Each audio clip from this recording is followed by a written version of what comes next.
Hello बच्चों। तो फिर सीक्वेंस सीरीज लेक्चर नंबर 3 शुरू करते हैं। एपी के बारे में पढ़ रहे थे हम। एपी क्या होती है, ठीक है। तो उसी को आगे बढ़ाते हुए आज लेक्चर नंबर 3 शुरू करते हैं बच्चों। इम्पोर्टेंट लेक्चर है क्योंकि आज हम बात करेंगे एपी में अर्थमेटिक मीन के बारे में। तो हेडिंग लगाएंगे बच्चों। सबसे पहले अर्थमेटिक मीन क्या होता है। अर्थमेटिक मीन,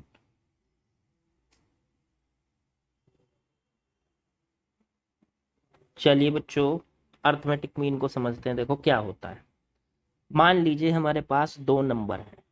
मान लीजिए एक नंबर है ए और दूसरा नंबर है बी, ठीक है। अब मैं आपसे बोलूं कि बच्चों इन दो नंबर के बीच में आपको एक ऐसा नंबर डालना है, वो नंबर है मान लीजिए आपका एक्स, ठीक है। इन दोनों के बीच में एक ऐसा नंबर डालना है आपको जिससे ये तीनों एपी में आ जाए, ठीक है ना। क्योंकि कम से कम 3 नंबर तो चाहिए एपी में देखने के लिए। तो जिससे ये तीनों एपी में आ जाए ऐसा नंबर एक्स डाल दीजिए आप इन दोनों के बीच में। अब आप ए को भी जानते हैं, बी को भी जानते हैं, तो एक्स के बारे में बताइए ऐसा नंबर एक्स क्या होगा। तो फिर से समझिए कि दो नंबर ए और बी हैं, उनके बीच में एक ऐसा नंबर डालना है एक्स जिससे ये तीनों एपी में आ जाए। तो इस बीच वाले नंबर को एक्स को हम अर्थमेटिक मीन बोलते हैं। शॉर्ट में लिखेंगे इसको ए एम, अर्थमेटिक मीन। किसका अर्थमेटिक मीन है ये, ए और बी दोनों नंबर्स का अर्थमेटिक मीन, ठीक है। तो दो नंबर्स के बीच में एक ऐसा नंबर डालना जिससे वो तीनों एपी में आ जाएं, ऐसे नंबर को हम बोलते हैं उनका अर्थमेटिक मीन। अब इसे कैसे कैलकुलेट करेंगे बच्चों। अब सोचो कि अगर ये ए कॉमा एक्स कॉमा बी अगर ये तीनों एपी में हैं तो इनका डिफरेंस सेम रहना चाहिए, कॉमन डिफरेंस सेम रहना चाहिए। तो इसका मतलब ए और एक्स के बीच का कॉमन डिफरेंस डी होगा, एक्स और बी के बीच का भी कॉमन डिफरेंस डी ही रहना चाहिए। तो अगर मैं यहां से डी की वैल्यू निकालूं बच्चों, तो ए और एक्स के हिसाब से डी होता है next term minus previous term.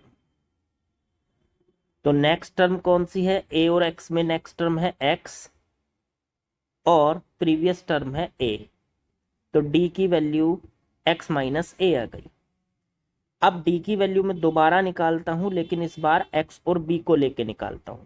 तो एक्स और बी को अगर देखें तो इस बार एक्स और बी में नेक्स्ट टर्म कौन है, बी, और माइनस प्रीवियस टर्म कौन है बच्चों, एक्स। अब बात करें तो ये भी डी की वैल्यू है फर्स्ट इक्वेशन में और दूसरी इक्वेशन में भी डी की वैल्यू। क्या हम दोनों को इक्वल रख सकते हैं। तो x माइनस ए बराबर बी माइनस एक्स बिल्कुल लिख सकते हैं क्योंकि दोनों वैल्यू डी की है। यहां से अगर हम x को कैलकुलेट करें तो इस माइनस एक्स को इधर लाएंगे तो 2x हो जाएगा और इस a को उधर ले जाएंगे तो ये a प्लस बी हो जाएगा। तो यहां से कैलकुलेट करके आ जाता है बच्चों a plus b upon 2। X की वैल्यू कितनी आ गई, a प्लस बी अपॉन 2। इसका मतलब आप अगर x निकालना चाहते हैं तो दोनों नंबर को ऐड करिए, 2 से डिवाइड कर दीजिए तो x आ जाएगा और इस x को बोलेंगे अर्थमेटिक मीन। अर्थमेटिक मीन, ठीक है ना, a और b का अर्थमेटिक मीन। मैं आपको एक सिंपल सा एग्जांपल लेके बताता हूं बच्चों। जैसे फॉर एग्जांपल मान लीजिए मेरे पास 4 और 8 दो नंबर्स हैं। तो अब इनके बीच में मेरे को एक ऐसा नंबर डालना है जिससे ये तीनों एपी में आ जाए। तो मान लीजिए मैंने वो नंबर मान लिया x। तो अब ये 4x और 8 एपी में आ जाए। तो उसके लिए हमने कैलकुलेशन की कि x की वैल्यू कैसे निकालेंगे। तो दोनों नंबर को ऐड कर दीजिए, a प्लस बी अपॉन 2। तो पहला नंबर उसको a बोल देते हैं, दूसरा नंबर उसको b बोल देते हैं, उनके बीच में जो नंबर डाला उसको अर्थमेटिक मीन कहते हैं। तो ये हो गया अर्थमेटिक मीन। तो अर्थमेटिक मीन निकालने के लिए हमने यहाँ फॉर्मूला निकाला कि कोई भी दो नंबर्स के बीच में अगर अर्थमेटिक मीन निकालना है तो दोनों नंबर को ऐड करिए, 2 से डिवाइड कर दीजिए, अर्थमेटिक मीन आ जाएगा।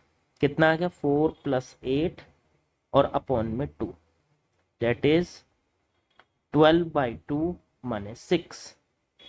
इसका मतलब 4 फिर 6 और फिर 8। देखो एपी में आ गए या नहीं, पहले सिर्फ 4 और 8 थे, बीच में 6 डाल दीजिए, एपी में आ गए।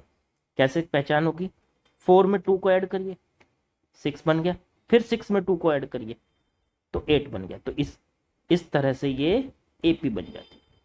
तो अर्थमेटिक मीन किसको कहते हैं बच्चों, अगर किसी भी दो नंबर का अर्थमेटिक मीन निकालना है तो सीधे सीधा आप फॉर्मूला लगा सकते हैं x = a + b/2। अब x को मैं लिखूंगा अर्थमेटिक मीन, तो अर्थमेटिक मीन के लिए डायरेक्ट फॉर्मूला आ जाता है a + b/2।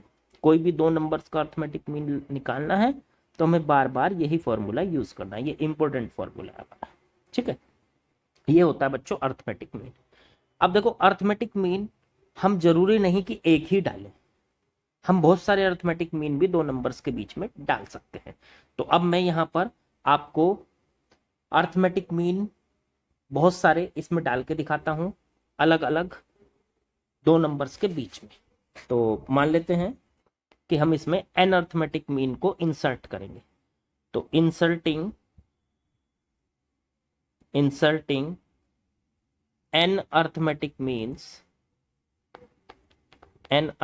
Means between two numbers,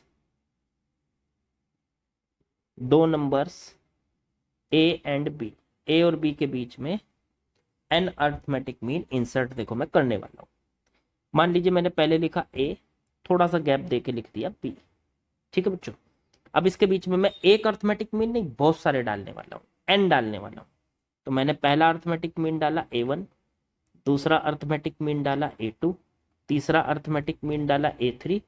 अब टिल करते करते nवा अर्थमेटिक मीन डाल दिया an। अब अर्थमेटिक मीन की खासियत ये होती है कि इनके डलने के बाद अब ये पूरी की पूरी जो सीक्वेंस बनी है ये एपी में आ जाएगी। देखो दो नंबर को आप देख के एपी में नहीं कह सकते, लेकिन उसके बाद आप 3 नंबर या 4 नंबर या 10 नंबर 50 नंबर उनको फिर चेक कर सकते हो वो एपी में है या नहीं। अब अर्थमेटिक मीन डालने के बाद आप इनको चेक कीजिए कि ये एपी में है या नहीं है। तो अर्थमेटिक मीन ऐसे नंबर होते हैं बच्चों कि जिनको दो नंबर्स के बीच में जब हम डाल देते हैं तो वो पूरी जो सीक्वेंस है वो एपी बन जाती है, ठीक है। चेक करके दिखाऊंगा मैं आपको और डाल के भी दिखाऊंगा, दो नंबर्स के बीच में कैलकुलेशन करके दिखाऊंगा पूरी, ठीक। पहले ये समझते हैं कि इन अर्थमेटिक मीन्स के लिए फॉर्मूला क्या बनाए। चलो हमने डाल दिया, ए ले लिया हमने पहला नंबर, a1 हो गया हमारा। अब देखो ये हमारा टर्म 1 है, ए को बोलेंगे हम टर्म 1 तो a1 कह सकते हैं। फिर ये कैपिटल A1 को हम टर्म 2 कह सकते हैं A2, फिर इसको टर्म 3 कह सकते हैं A3। इस तरीके से A3 वाले को A4 कह सकते हैं, AN वाले को AN+1 कह सकते। सोचो जैसे कैसे, कैपिटल A1 वहां पे है A2, कैपिटल A2 वहां पे है A3, एक ज्यादा है, देखो यहाँ 2 है तो यहाँ बच्चों 3 है, ऐसे यहाँ अगले वाले में 3 है तो यहाँ पे 4 है। ऐसे करते करते जब हम n पे पहुंचेंगे तो यहाँ n+1 एक ज्यादा होगा, फिर b पे पहुंचेंगे तो उसमें एक और टर्म ज्यादा होगी तो ये होगी n+2। तो हम यहां से ये कह सकते हैं कि जो हमारी फर्स्ट टर्म है a1 वो तो a है, और जो लास्ट टर्म है वो कौन सी टर्म है an+2। मतलब इस पूरी सीक्वेंस में कितनी टर्म है n+2 टर्म्स है। भाई देखो ऐसे भी सोच सकते हो ना, बीच n टर्म्स तो बीच भी हो गई, जो ये अर्थमेटिक मीन डाले हैं हमने a1 a2 a3 an तक, n टर्म्स तो ये हो गई, और दो साइड की हो गई, पहली वाली और आखिरी वाली। तो टोटल कितनी टर्म्स हो गई n+2 टर्म्स हो गई हमारे पास। तो इस सीक्वेंस में हमारे पास टोटल कितनी टर्म्स है बच्चों n+2। n+2th टर्म हमारी है कौन सी, वो है हमारी b, लास्ट टर्म जो n+2th टर्म है हमारी वो है b टर्म। चलो ठीक है, इतनी नॉलेज है हमारे पास। अब हमें a1 a2 a3 की सबकी वैल्यू निकालनी है, मतलब इनके बीच में जो हमने ये अर्थमेटिक मीन डाले हैं इनकी वैल्यू कैसे निकलेगी, क्या फॉर्मूला बनेगा, वो फॉर्मूला हमको बनाना है, वो वैल्यू हमको कैलकुलेट करनी है बच्चों। तो चलो यहां से अगर मैं आपसे कहूं कि एक काम कीजिए, पहली टर्म तो क्लियर है हमें a है, लास्ट टर्म हमें क्लियर है b, अब अगर हम एक फॉर्मूला याद करें किसी एपी की nth टर्म निकालने का, तो उसका फॉर्मूला होता था पहली term a plus n minus one into में डी क्या होता था उसका कॉमन डिफरेंस। अब हमें इस सीरीज में कॉमन डिफरेंस नहीं पता है तो उसको ही तो पता करना है। पहली टर्म तो हमको पता है, कॉमन डिफरेंस पता कर लो बस किसी तरीके से डी, तो पूरी सीरीज पता चल जाएगी बच्चों। तो अब यहां से लास्ट टर्म के अगर हम कैलकुलेशन करें तो अगर हम nth टर्म की कैलकुलेशन करते हैं तो देखो ध्यान दो, जब यहाँ पे ए एन आता है, ए एन तो n आता है तो यहाँ पे d के सामने n माइनस वन आता है। देखो यहाँ पे n माइनस वन है, तो ऐसे ही अगर हम यहाँ पे ए एन प्लस टू करेंगे तो यहाँ पे a plus n plus two minus one आएगा, एक कम। सोचो यहाँ n था, a के साथ यहाँ n था, ए एन nth टर्म निकाल रहे थे हम, तो d के सामने यहाँ n माइनस वन आ रहा था। अगर हम A N plus two term निकालेंगे तो वहां पे एक कम आएगा, तो n प्लस टू में से एक कम कर दिया, n plus two minus one into में डी। तो ये सॉल्व करके आ जाएगा a plus n plus two minus one, तो n plus one into d बच गया। तो ये बन गई हमारी n प्लस टू टर्म। तो n प्लस टू टर्म का फॉर्मूला हम यहाँ पे रख सकते हैं। देखो इसको उठा के यहाँ से हम यहाँ रख देते हैं, तो ए एन प्लस टू की जगह रख दिया हमने a plus n plus one into में डी और बराबर में बी, क्योंकि हमारे पास n प्लस टू टर्म क्या है बच्चों, b है। क्या हम यहाँ से d निकाल सकते हैं, तो n plus one into D को इधर ही रखते हैं, a को उधर लेके जाते हैं तो b माइनस ए, तो d की वैल्यू आ गई b माइनस ए बटे में n प्लस वन। और हमारी कैलकुलेशन इसी को निकालने के लिए कर रहे थे हम, हमारी कैलकुलेशन एकदम करेक्ट बैठी और हम d कैलकुलेट करके ले आए।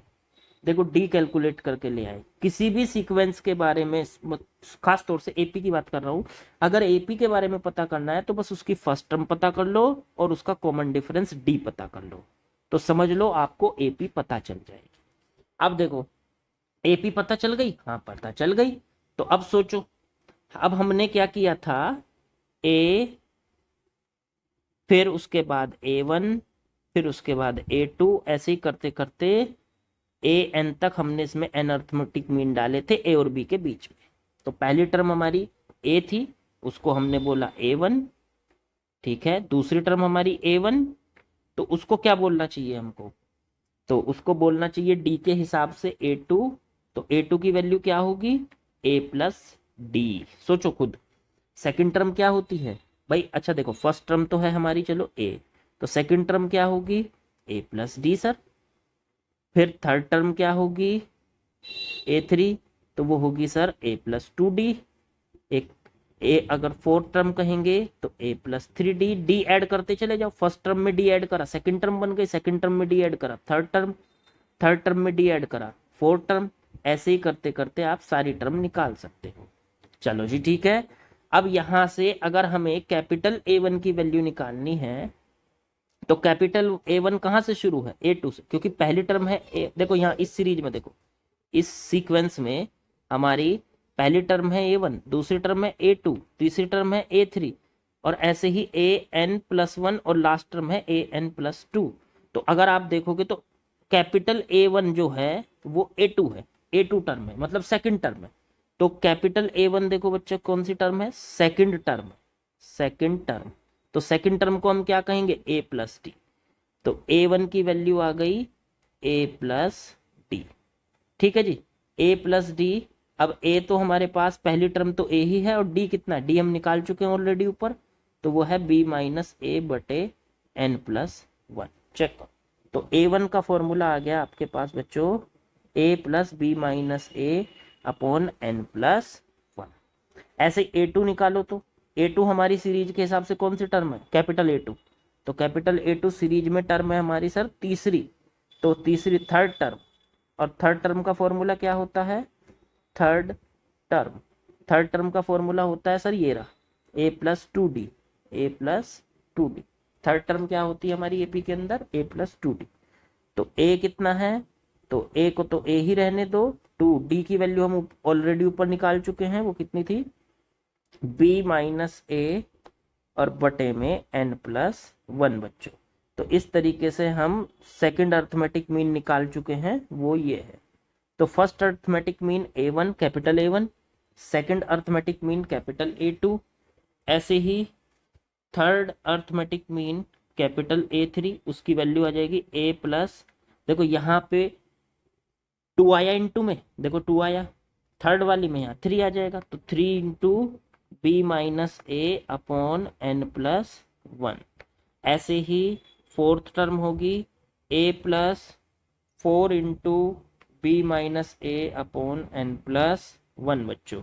ऐसे ही फिफ्थ टर्म हो जाएगी, और ऐसे ही nth टर्म हो जाएगी A plus N into B minus A बटे एन प्लस 1। ये हमारे n के n अर्थमेटिक मीन के फॉर्मूले आ गए बच्चों।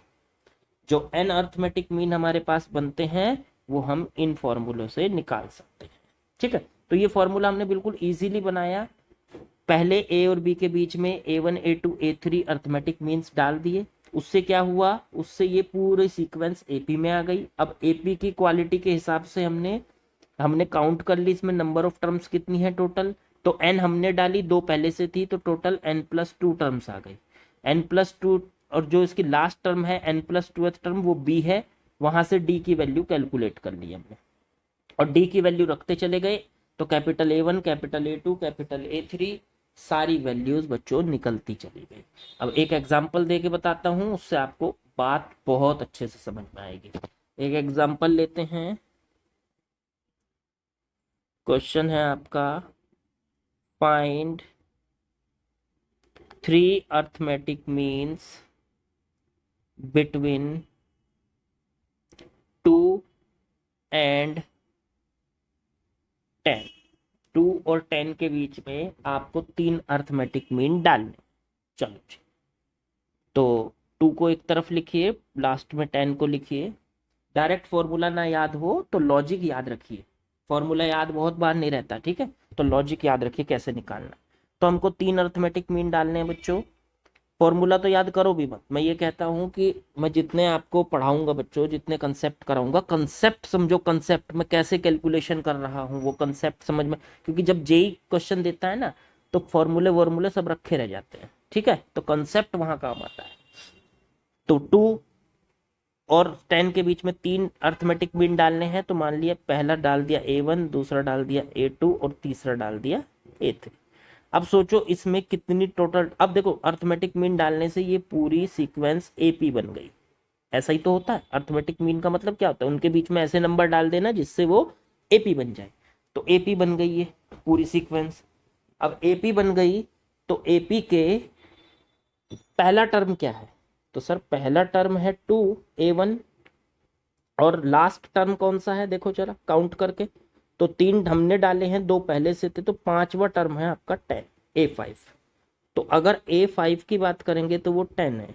अगर अपने हिसाब से सोचोगे तो A5 की वैल्यू क्या होती है, पहली टर्म प्लस, जैसे देखो nth टर्म का फॉर्मूला होता है ना, A plus n minus 1 into d, n की जगह 5 रखेंगे तो n-1 मतलब A plus 4D, that is 10। Check करो, तो A प्लस, देखो ये चीज याद रखा करो डायरेक्ट, पहली टर्म A, दूसरी टर्म A प्लस डी, तीसरी टर्म A प्लस 2D, चौथी टर्म A प्लस 3D, पांचवी टर्म A प्लस 4D, इस तरह से चलते जाओ। अब छठी टर्म निकालनी है तो D के सामने 5 आएगा, इस तरह से, तो याद कर लो इसको डायरेक्ट। तो A प्लस 4D की वैल्यू देखो बच्चों कितनी आ गई, 10 आ गई, A प्लस 4D माने 10 हो गया। अब A प्लस 4D 10 हो गया, A की वैल्यू हमें पता है, A है फर्स्ट टर्म, A की वैल्यू है 2, तो 2 प्लस 4D बराबर 10, तो 4D की वैल्यू आ गई बच्चों 10 माइनस 2 माने 8, तो D की वैल्यू आ गई 8/4, तो 2। लो जी, D पता लगते ही क्या आप पूरी की पूरी सीक्वेंस पता कर दोगे, तो बिल्कुल पता कर देंगे सर। D पता चल गया तो समझो सब कुछ पता चल गया हमें। अब देखो पहली टर्म थी इसकी 2, अब उससे नेक्स्ट टर्म जो है A1। अब देखो अगर आप इस सीक्वेंस में देख रहे हो तो इस सीक्वेंस में ये जो A1 है ये सेकंड टर्म है, और सेकंड टर्म क्या होती है हमारे हिसाब से A प्लस डी, तो A कितना है 2 और D कितना निकल का आया बच्चों 2, तो A1 की वैल्यू आ गई 4। ऐसे ही निकालो A2, A2 हमारे अकॉर्डिंग तीसरी टर्म है। देखो 1 2 3, पहली 2, फिर A1 और फिर A2, तो तीसरी टर्म हो गई A2। तो A2 को क्या लिखोगे, A प्लस, अगर जो तीसरी टर्म की बात करोगे तो थर्ड टर्म होती है A प्लस 2D, तो थर्ड टर्म होती है A प्लस 2D। तो A हो गया 2 प्लस 2 इंटू डी की वैल्यू भी 2, 2 2 4 6 आ गई। ऐसे ही निकाल लो A3, तो A प्लस 3D, A हो गया 2 और 3 इंटू 2 माने 6 प्लस 2 कितना हो गया 8। इस तरीके से आपने ये तीन टर्म इसके बीच में डाल दी। तो 2 और फिर आपने दूसरी टर्म डाल दी A1। ये तीन अर्थमेटिक मीन डाले हैं बच्चों आपने, 4 6 और 8। तो 2 और 10 के बीच में 4 6 और 8 डाल दिया आपने, जिससे ये अब पूरी सीक्वेंस किस में आ गई, एपी में आ गई बच्चों, एपी में आ गई। ये तो तीन जो बीच में है इनको कहेंगे अर्थमेटिक मीन्स। अब देखो पूरी सीक्वेंस एपी बन गई कि नहीं। 2 में 2 ऐड करो 4 आ गया, 4 में 2 ऐड करो 6 आ गया, 6 में 2 ऐड करो 8 आ गया, और 8 में 2 ऐड करो 10 बन गई। देखो एपी, ठीक है ना। तो एपी का आपको पहचान पता ही है, हर दो टर्म के बीच में एक जैसा गैप होता है, एक जैसा डिफरेंस होता है। लो इस तरीके से आप कोई भी दो टर्म्स के बीच में जितने चाहो उतने अर्थमेटिक मीन इंसर्ट कर सकते हैं। ठीक हो गई बच्चों बात। तो चलिए बच्चों देखो, मैंने आप लोगों के सामने एक क्वेश्चन लिखा है, अर्थमेटिक मीन से ही बिलोंग कर रहा है ये क्वेश्चन, उसी टाइप का क्वेश्चन है। तो जरा इसको सॉल्यूशन देखते हैं, इसका सॉल्यूशन क्या बन रहा है। पहले क्वेश्चन पढ़ते हैं। इन्होंने दिया if a to the power n plus b to the power n upon में a to the power n minus 1 plus b to the power n minus 1 is arithmetic mean between a and b। a और b के बीच में ये arithmetic mean है, तो मतलब इसे हम कह देते हैं कि ये क्या है, अर्थमेटिक मीन है। अर्थमेटिक मीन है किस किस के बीच का, a एंड b के बीच का। ठीक है, तो n की वैल्यू बताइए। चलो n फाइंड करना है हमको। तो बात ये है यहाँ से कि a और b के बीच में अर्थमेटिक मीन का जो फॉर्मूला होता है हमारे अकॉर्डिंग, वो क्या होता है, वो होता है a एंड b के बीच में अर्थमेटिक मीन का फॉर्मूला, अभी पढ़ा था हमने, a प्लस बी बाई 2, ये होता है अर्थमेटिक मीन का फॉर्मूला। तो ठीक है, और इनके अकॉर्डिंग अर्थमेटिक मीन क्या है, ये है। तो फिर तो दोनों बराबर होने चाहिए, सोच के देखो भाई। ये भी कह रहे हैं कि ये जो है क्वांटिटी, ये ए और बी का अर्थमेटिक मीन है, और हमारे अकॉर्डिंग ए और बी का अर्थमेटिक मीन है होता है a प्लस बी बाई 2। तो ये दोनों बराबर हो गए, तो इनको आपस में इक्वल रख देते हैं। a to the power n plus b to the power n upon में a to the power n minus 1 plus b to the power n minus 1 बराबर a प्लस बी बाई 2।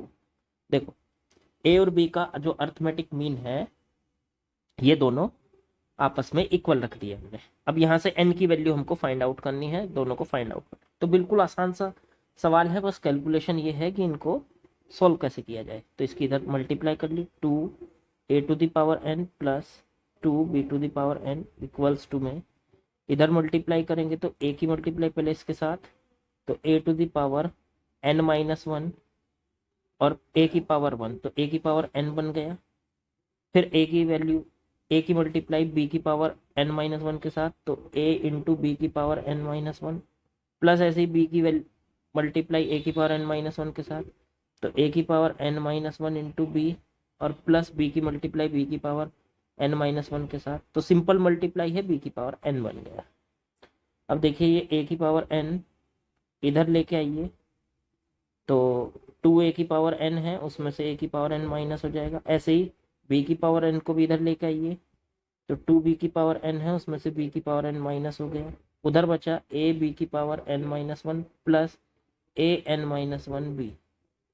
यहाँ से 2a की power n minus a की power n, a की power n बचा, 2b की power n minus b की power n, b की पावर n बचा, और इक्वल्स टू में a b की power n minus 1 plus a n minus 1 into b. Check कीजिए, इसे थोड़ा सा और सॉल्व करना है मेरे को बच्चों।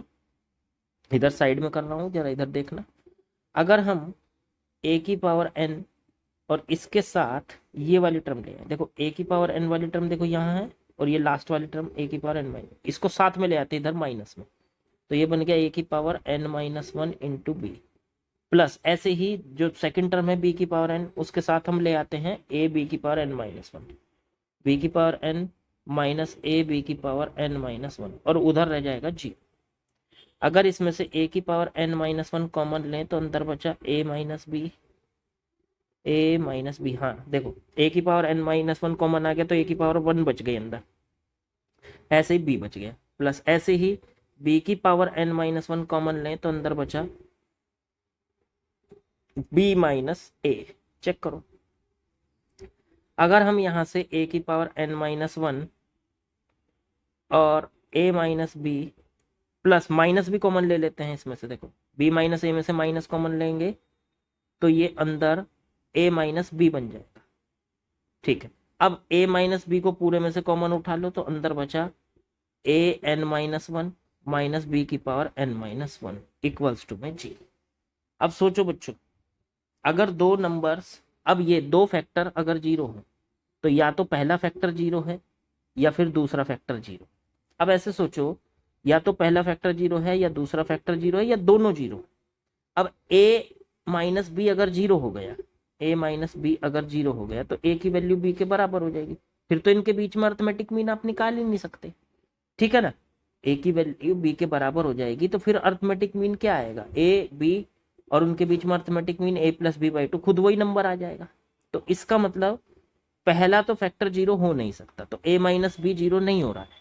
अगर पहला फैक्टर जीरो नहीं है तो बचा दूसरा फैक्टर, दूसरा फैक्टर क्या है, a n minus one minus B की पावर n माइनस वन बराबर जीरो, a की पावर n माइनस वन बराबर b की पावर n माइनस वन, उधर लेके गए तो ये प्लस हो गया, इसे इसके अपॉन में ले आओ, a की पावर n माइनस वन बटे में b की पावर n माइनस वन बराबर उधर वन बचा, ये बन चुका है a बटे b की पावर n माइनस वन, और उधर बच गया वन। चेक करो जरा। अब एक बात सोचो, क्या हम यहां से n माइनस वन की वैल्यू निकाल सकते हैं?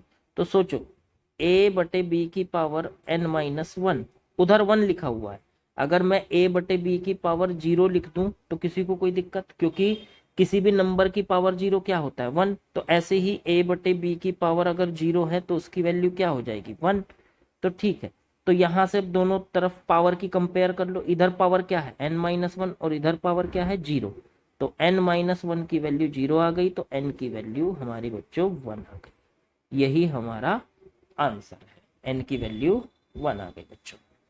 ठीक है, तो इस तरीके से हम n की वैल्यू कैलकुलेट कर पाए और इसमें आंसर हो गया हमारा b। ठीक है, वैसे ऑलरेडी यहाँ पे देखो लिखा हुआ था b, हमारा आंसर करेक्ट है। ठीक है, तो जेई वेस्ट बंगाल में आया हुआ क्वेश्चन है, आप इस तरीके से इजीली कर पाए। लेकिन इस क्वेश्चन को देखो एक करने का तरीका और भी था, वो उसे मैं कहूंगा hit and trial method. Hit and trial से भी हम इसको कर सकते हैं। देखो कैसे, थोड़ा सा दिमाग लगाना। हिट एंड ट्रायल से हम इसको कैसे कर सकते हैं, हमको क्या दिया है अर्थमेटिक मीन, हमको दिया है ए और बी के बीच का अर्थमेटिक मीन, ए और बी के बीच में अर्थमेटिक मीन ए की पावर एन प्लस बी की पावर एन और बटे में ए की power n minus one plus b की पावर एन माइनस वन। क्या हम इसको हिट एंड ट्रायल से कर सकते हैं? बिल्कुल कर सकते हैं। सोचो सोचो जरा क्या करना है। एन की जगह ऐसा क्या रखूं मैं कि बीच में जो ये नंबर है ये ए प्लस बी बटे टू बन जाए। क्यों? क्योंकि हमें पता है ए और बी के बीच में अर्थमेटिक मीन हमेशा क्या होता है, ए प्लस बी बटे टू। तो खुद सोचो एन की जगह ऐसा मुझे क्या रखना चाहिए। देखो यहाँ एन की जगह मैं अगर वन पुट कर दूं तो ये बन जाएगा, देखो ए की पावर वन प्लस एन की जगह वन पुट किया, यहाँ पे बन गया बी की पावर वन बटे में नीचे बन गया ए की power one minus one zero बटे में नीचे बन गया बी की power one minus one zero. तो बन चुका है ए प्लस बी बटे में ए की power zero one plus b की पावर जीरो वन, तो बन गया देखो ए प्लस बी बटे में टू। लो बन गया। तो एन की वैल्यू यहाँ सीधे सीधे नजर आ रही है। हिट एंड ट्रायल मेथड से एन की जगह टू वन रखते ही तुरंत हमारा आंसर बन रहा है। बीच में जो टर्म आएगी वो a प्लस बी बाई 2 बन जाएगी, और वही हमारा a और b के बीच का अर्थमेटिक मीन होता है। n की जगह 1, तो हमारा आंसर हो जाता है बच्चों n इज इक्वल टू 1। बोलो बात क्लियर हुई कि नहीं? तो इस तरीके से आप इजीली अर्थमेटिक मीन को समझ सकते हैं। मैंने अर्थमेटिक मीन पे बिल्कुल आसान सा अभी ऐसा मत सोचिएगा कि सर बिल्कुल आसान क्वेश्चन करा रहे हैं। देखो एक दो क्वेश्चन बीच बीच में अच्छे भी होते रहेंगे, लेकिन क्योंकि जेई एडवांस या जेई मेंस में ज्योमेट्रिक मीन, अर्थमेटिक मीन, इनका इकट्ठा कंसेप्ट दे देते हैं, मतलब एपी और जीपी को मिला के दे देते हैं सवाल को। तो जब हम जीपी भी कर लेंगे और एपी भी कर लेंगे तब हमारे सवाल का लेवल जो है वो थोड़ा सा ऊपर की तरफ चलेगा। ठीक है, तो अच्छे क्वेश्चन, सब क्वेश्चन, हर तरीके के क्वेश्चन लगाएंगे, टेंशन मत लो। पहले तरीके से समझो, धीरे धीरे एपी क्या होती है। तो बच्चों आई थिंक आप लोगों को एपी का पूरा कंसेप्ट बहुत अच्छे से समझ आया होगा। एपी हमारी यहीं पे ख़त्म हो जाती है, तो बाकी जो छोटी छोटी चीज़ें हैं वो जीपी के साथ हम करेंगे, क्योंकि छोटी छोटी से मतलब ये हुआ कि मिक्स कंसेप्ट पे जो क्वेश्चन आएंगे जिनमें जीपी का भी इन्वॉल्वमेंट होगा, एपी का भी इन्वॉल्वमेंट होगा। तो अगले लेक्चर में हम जीपी को स्टार्ट करेंगे। एपी को हम यहीं पे स्टॉप करते हैं। एपी के बारे में मैंने आपको सारी बातें बता दी। ठीक है, एपी क्या होता है क्या? जो बच्चे 11th में हैं वो जो साथ में अपने एनसीईआरटी सॉल्व कर रहे हैं तो अपनी एनसीईआरटी सॉल्व करते रहिए। जो सीक्वेंस सीरीज का जो चैप्टर है एनसीईआरटी में बहुत अच्छा दे रखा है, उसके बहुत अच्छे क्वेश्चंस आपको दे रखे हैं। ठीक है, तो वो करते रहिए। और साथ में जो शीट्स अलग से आपने प्रीफर कर रखी होंगी या कोई एक्स्ट्रा बुक ले रखी होगी, नहीं ले रखी होगी तो मैं नाम बता दूंगा, तो उनको बुक्स को लेके प्रैक्टिस करते रहिए मेंस के और एडवांस के लिए। ठीक बच्चों, ज़्यादा टेंशन नहीं लेनी है, धीरे धीरे आगे बढ़ते जाएंगे, सब चीज़ें कवर कर लेंगे, टेंशन मत लो, एक एक चीज़ कवर करा दूंगा। तो आज का लेक्चर मैं यहीं पे स्टॉप करता हूँ और अगले लेक्चर में हम जीपी को स्टार्ट करेंगे बच्चों। ओके।